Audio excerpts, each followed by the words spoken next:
O que era aquilo que me desconcertava tanto ao contemplar a casa de Usher? Era um mistério, totalmente insolúvel. Sequer conseguia lutar contra as fantasias macabras que se abatiam sobre mim enquanto ponderava.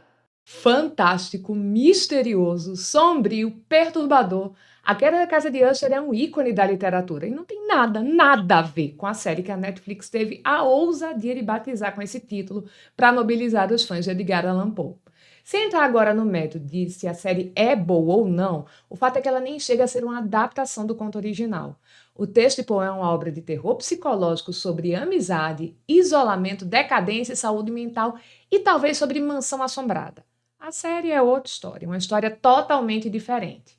Então, se você é um fã de Edgar Allan Poe ou uma pessoa interessada em saber qual é a história real de A Queda da Casa de Usher, se você é alguém que ficaria numa casa infernal para ajudar um amigo, este vídeo é para você. Sejam bem-vindos ao especial de Halloween do Literarizando.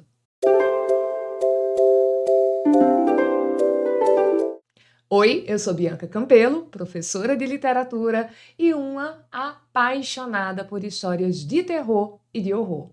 E esse vídeo é um convite para você mergulhar comigo na atmosfera única da literatura de Edgar Allan Poe e descobrir os mistérios por trás dos personagens, do enredo e das técnicas literárias usadas por ele, que é um dos mais influentes escritores de todos os tempos. Poe é o inventor do conto policial, um dos fundadores das histórias de terror psicológico e um dos primeiros autores de literatura fantástica. E eu vou te explicar tudo isso e te revelar os segredos de A Queda da Casa de Usher no vídeo mais aprofundado sobre o conto que você vai encontrar no YouTube Brasil. Vamos começar conhecendo a sinopse desse conto.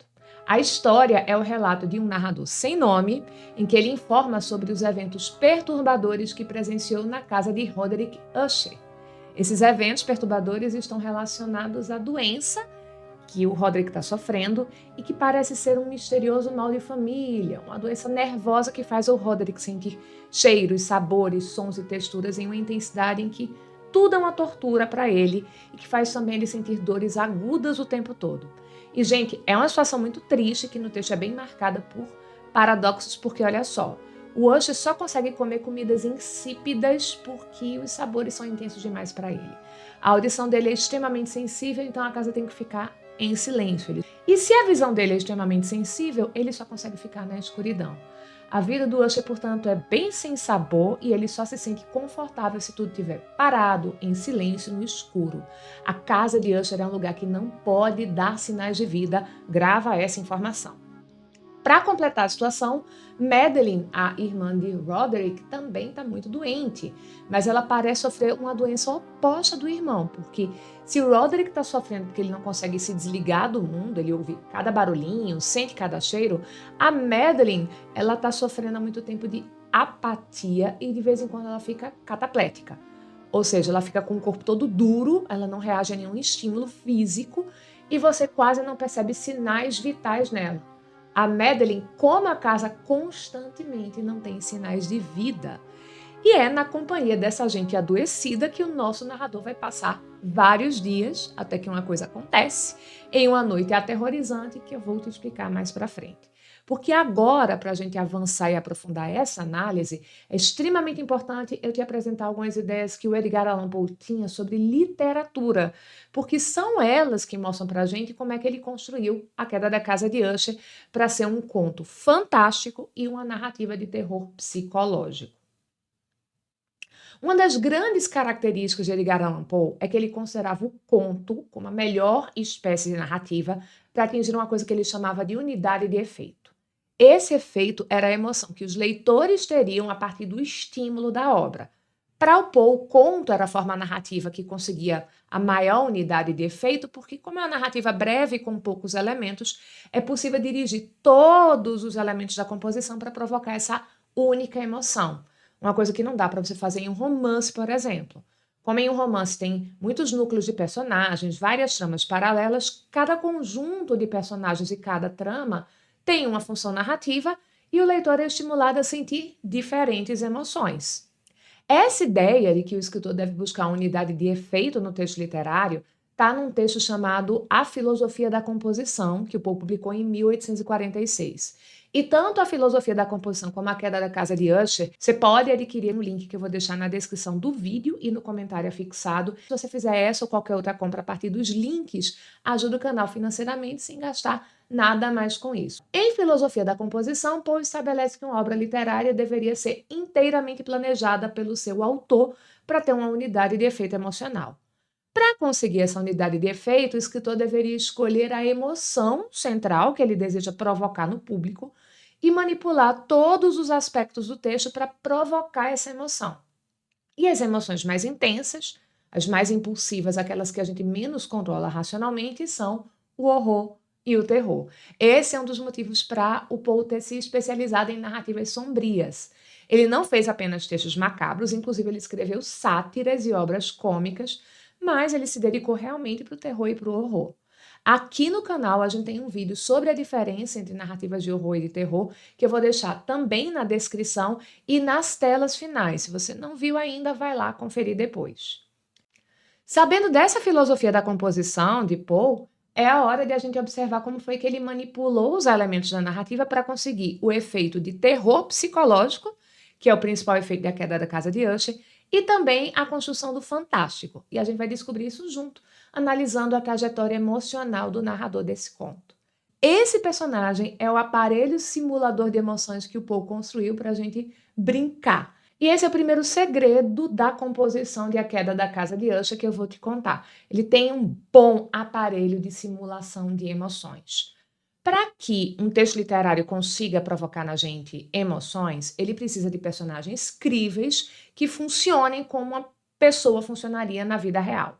Se ele conseguir fazer essa simulação de uma pessoa que está realmente reagindo emocionalmente ao que acontece, ele tem um bom aparelho simulador de emoções. Ali, como um simulador de carro, de moto, de avião, tá? Esses aparelhos colocam a gente numa experiência imersiva que é bastante crível de que você está pilotando um carro, uma moto, mas em segurança, sem os riscos de um acidente, por exemplo. Então, na literatura acontece uma coisa parecida com isso, tá? A gente vai seguindo ali os personagens e a gente vai vivendo junto com eles de um jeito meio simulado, como é, por exemplo, você ver uma pessoa que você ama adoecer e definhar.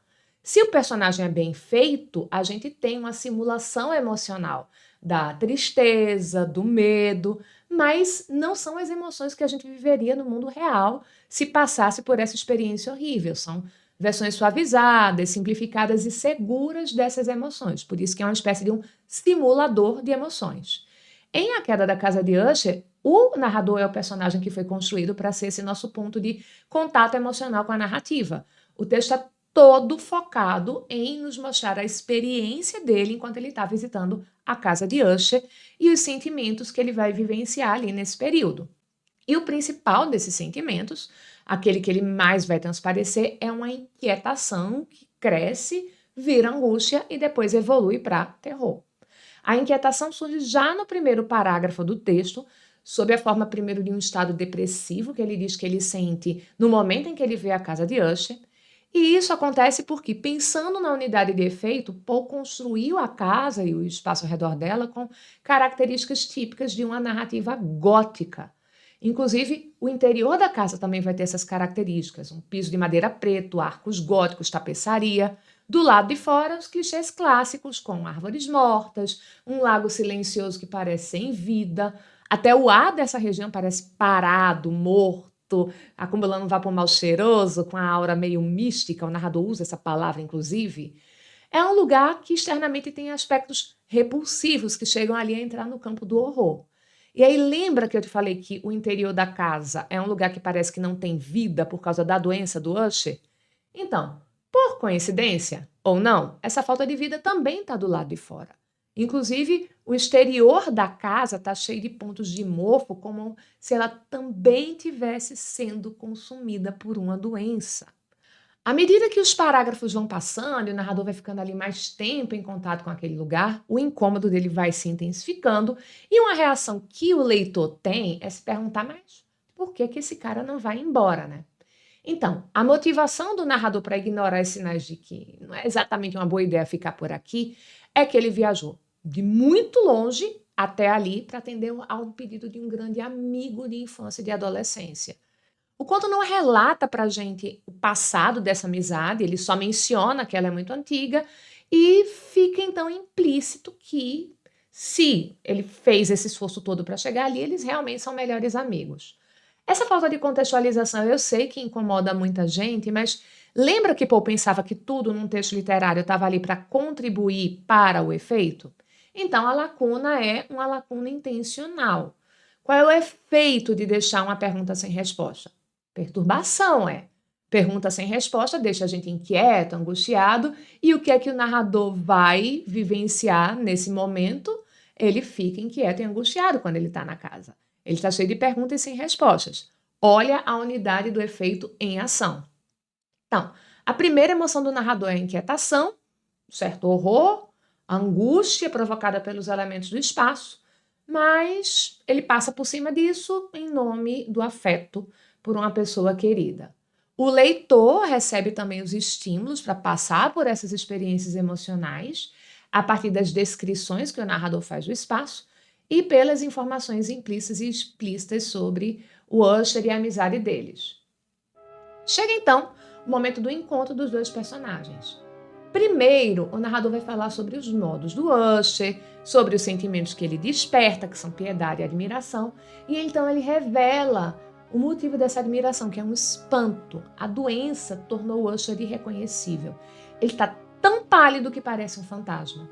Os olhos têm um brilho esquisito, os cabelos muito finos parecem flutuar ao redor da cabeça dele. O narrador diz que ele não parece humano. E um detalhe interessante é que o Usher sempre teve uns traços cadavéricos. Os olhos bem grandes, o rosto anguloso aqui na maçã do rosto, os lábios muito finos. A aparência dele toda remete à ideia de morte. E aqui, de novo, a gente tem a unidade de efeito agindo, porque a casa tem um aspecto de morte tanto quanto o seu dono. E esse é um dos temas misteriosos do conto, a relação entre os Usher e a casa. A partir do momento que a gente vê que o aspecto do Usher e da casa dele tem essa unidade, a gente começa a se perguntar sobre isso.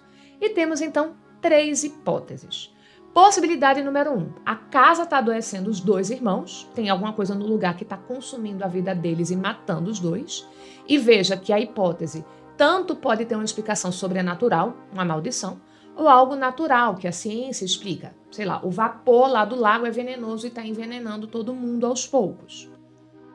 Mas a gente tem a possibilidade número 2. Não é a casa que está provocando a doença dos irmãos, mas a doença deles, ou a de um deles, está afetando tudo ao redor e também a casa. Sabe como quando lá em Encanto, o filme da Disney, a família Madrigal passa por uns problemas e a casita começa a rachar? Então, talvez tenha uma coisa sobrenatural sim, mas a casa e o espaço ao redor dela não são a fonte, são os Usher. E a possibilidade número 3, o que acontece com a casa e com os irmãos são coisas independentes, não tem nada de sobrenatural na história. O espaço tem esse aspecto porque o lago está contaminado, sei lá, com um bicho morto lá dentro, e a água contaminada adoeceu as árvores, sai mau cheiro de lá. A casa está com mofo porque não está sendo mantida adequadamente, sei lá, até por causa da doença do Usher, não dá para fazer barulho, não dá para fazer pintura porque o cheiro das tintas, os barulhos iriam afetá-lo negativamente. E pessoas adoecem pelos motivos mais estranhos, gente. As doenças podem ser explicadas de uma maneira bem racional. O que o Roderick tem, ele mesmo disse que é um mal de família. E claro que a gente pode pensar que ele está falando isso no sentido de maldição, mas existe um distúrbio neurológico documentado na medicina chamado hiperestasia, que bate certinho com os sintomas dele. O quadro da Madeline não consegue ser explicado pelos médicos da época, mas a gente tem os elementos para pensar que talvez seja uma forma de epilepsia. Existem alguns tipos de epilepsia que se manifestam gerando esse estado da catalepsia, o corpo rígido, sinais vitais baixam muito. Então, dá para explicar as 2 doenças de uma maneira bastante racional. Mas, ao mesmo tempo, não tem como não ficar com uma pulga atrás da orelha em relação a esse quadro todo, porque 2 irmãos, que detalhe, são gêmeos, doentes ao mesmo tempo, com doenças que parecem opostas, a Madeline perdendo toda a sensibilidade, o Roderick desenvolvendo supersentidos. Olha como é uma situação que também pode sugerir que é como se o Roderick estivesse sugando a vitalidade da Madeline e os sentidos dela. Não por querer, não por vilania. Antes de a gente encontrar o Roderick, o narrador diz que quando eles eram crianças e adolescentes, ele era muito generoso, muito caridoso. E ao longo do conto não tem nada que mostre pra gente que ele não é uma pessoa genuinamente boa e que ama a irmã de verdade. E isso, inclusive, aumenta o terror da situação, porque são coisas ruins acontecendo com pessoas boas.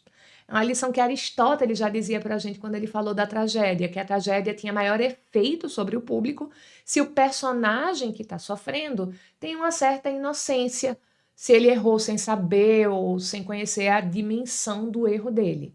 O que pode estar acontecendo nesse caso do Roderick e da Madeline é uma teoria que a gente pode formular a partir de uma informação que o Paul joga lá no início do texto, antes da gente entrar na casa. O narrador está dizendo que está indo para lá para atender esse pedido de um amigo e tal. Ele vai falar assim que a família Usher não costuma ter ramificações.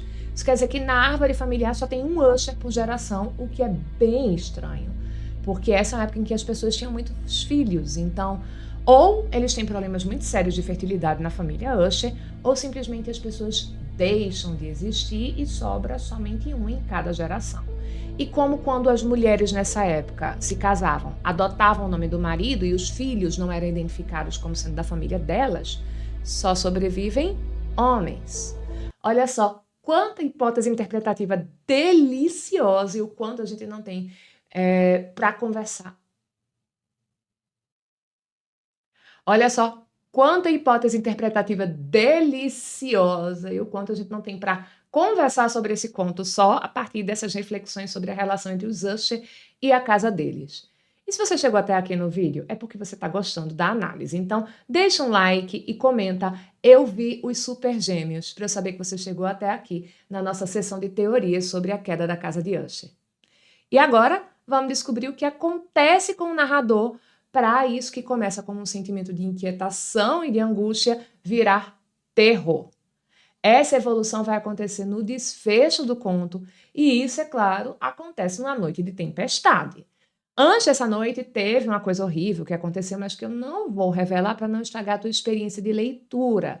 E esse acontecimento tem repercussões bem sérias no desfecho. Mas o terror é alimentado fortemente por coisas que dá para te contar sem estragar esse aspecto da leitura. Então, bora lá. Casa esquisita, cenário gótico, situação que tem cara de envolver coisa como maldição ou assombração, noite de tempestade. Tem que ser uma noite de tempestade, porque se fosse de dia, não teria unidade de efeito. A tempestade em si já é o suficiente para deixar uma pessoa apavorada, porque as nuvens estão quase na altura das torres da casa. Eu ficaria apavorada numa situação dessas, até porque eu morro de medo de relâmpago. Mas, para piorar, aquele vapor fétido lá, que emana do lago, se espalhou, está entrando pela casa, e para piorar mais ainda, ele agora tem uma luminosidade que se reflete nas coisas, macabro. O narrador, coitado, tenta se acalmar e acalmar o Roderick, dizendo: olha, a ciência explica, isso é um fenômeno de eletricidade, tem nada demais, e ele vai tentar distrair a cabeça dos dois com a leitura, enquanto a tempestade não passa. Ele pega esse livro, começa a ler, e é a história que tem um cavaleiro que numa tempestade pede abrigo em uma casa e o dono da casa não deixa ele entrar. O cavaleiro fica então muito bravo e decide que vai entrar na casa de todo jeito, pega uma clava e despedaça a porta no melhor estilo iluminado. E quando o narrador está contando isso, ele tem um sobressalto e para de ler porque ele acha que ouviu em algum lugar da casa o eco do que seria o som de uma porta sendo arrombada. Aí ele decide, não, foi impressão, isso deve ter sido alguma coisa que caiu por causa da tempestade lá fora, e continua a leitura. Aí o cavaleiro descobre que a casa é um palácio de ouro e prata, que está sendo guardado por um dragão ameaçador, e então ele ataca o dragão, e quando o dragão está morrendo, solta um grito medonho, e adivinha? O narrador para de ler de novo, porque agora ele tem certeza que ele escutou um barulho igualzinho ao que está sendo escrito no livro, dentro da casa. Nessa altura, o narrador já está aterrorizado e o Roderick parece ter enlouquecido de vez, porque ele está olhando para frente com os olhos arregalados, sem piscar, balançando o corpo, repetindo uma coisa que só ele consegue ouvir o que é. E a gente tá ali naquela situação de, meu Deus, o que vai acontecer agora? E então acontece uma coisa que eu não vou te contar o que é, porque, né, spoilers, Mas o que eu posso te contar é que depois dessa coisa acontecer, temos a realização do título do livro. A casa cai. Não só metaforicamente com o que acontece ali dentro, mas literalmente a casa cai. O narrador fica tão aterrorizado com o que acontece dentro da casa que ele se manda de lá no meio da tempestade e quando ele está numa distância segura, que ele olha para trás, ele vê uma rachadura rompendo a casa de cima a baixo e o lago profundo e gélido aos meus pés se fechou de forma sombria e silenciosa sobre os destroços da casa de Usher. E diante disso, tanto a gente pode interpretar que havia realmente então uma ligação sobrenatural entre os Usher e a casa, que terminou com todo mundo colapsando, quanto pode explicar racionalmente como eventos separados. Porque veja, se as águas do lago cobriram os destroços da casa, então elas podiam já estar se infiltrando na fundação da casa fazia muito tempo. E com a tempestade, o chão ficou ainda mais instável, então o desmoronamento seria uma coisa ali que aconteceria de todo jeito, independente do que acontece dentro da casa. A opção por uma explicação lógica e racional, ou uma explicação sobrenatural, é inteiramente do leitor. E o bom leitor vai perceber que não dá para ter prova cabal de nenhuma delas. E fica no efeito Dom Casmurro traiu ou não. É sobrenatural ou não é? Esse jogo entre natural e sobrenatural, essa indefinição sobre a essência do que aconteceu com a família Usher e a sua casa, é o que torna esse um conto fantástico de Poe. Tanto no sentido de ser um conto excelente, como no sentido de ser um exemplar da espécie narrativa fantástica. A principal característica que define a narrativa como uma narrativa fantástica é a impossibilidade do leitor concluir definitivamente se o texto tem eventos e personagens sobrenaturais ou se tudo pode ser explicado racionalmente. E veja que esse é o conflito do narrador desde o primeiro momento, quando ele tem sensações ali sobre a casa como sendo uma coisa meio sobrenatural, mas ele racionaliza. E isso vai sendo cultivado ao longo do texto pelas lacunas, os mistérios sem resolução, pistas que apontam, ora, para explicações racionais, outras para causas sobrenaturais. No fim, a gente fica com esse dever de preencher sozinho a lacuna da explicação, mas sabendo que isso vai ser uma opinião e uma impressão, não uma verdade nem uma certeza. Considerando tudo que eu te trouxe até aqui, acho que dá para entender bem porque é que eu disse lá no início do vídeo que a série da Netflix não chega nem a ser uma adaptação da Queda da Casa de Usher. A série não desenvolve o principal tema do conflito, já que a maior parte da série se passa fora da Casa de Usher. Os personagens são todos odiosos, a gente não tem nem mesmo senso de mistério, já que é tudo muito claro de que tem um sobrenatural ali. E se isso já é decepcionante, ainda tem o problema que não tem nenhum personagem para ser o nosso simulador de emoções, porque não tem ninguém que é construído para ser a figura com que a gente vai se identificar.